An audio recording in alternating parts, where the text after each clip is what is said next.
নির্বাচনের আগে জামাত ইসলামী সহ ১০ দলীয় নির্বাচনী ঐক্যতে যুক্ত হল আরও একটি রাজনৈতিক দল। চলুন আর একটু বিস্তারিতভাবে এই ভিডিওতে জেনে নেই। তাই ভিডিওটি শেষ অবধি দেখতে থাকুন এবং আমাদের চ্যানেলটি সাবস্ক্রাইব করে আমাদের সঙ্গেই থাকুন। বাংলাদেশ লেবার পার্টি আনুষ্ঠানিকভাবে ১০ দলীয় নির্বাচনী ঐক্যের সঙ্গে একত্রতা ঘোষণা করেছে। এর ফলে এই জোট আবারও ১১ দলীয় নির্বাচনী ঐক্যে পরিণত হল। এর আগে ইসলামী আন্দোলন বাংলাদেশ এই ঐক্য থেকে সরে গিয়েছিল।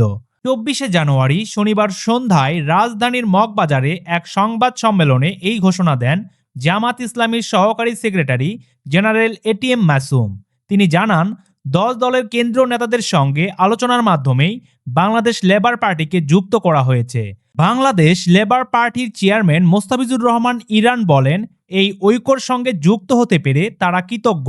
তিনি জানান, শুধু ক্ষমতার পরিবর্তন নয়, জনগণের ভাগ্যর অর্থবহ পরিবর্তনই তাদের লক্ষ্য।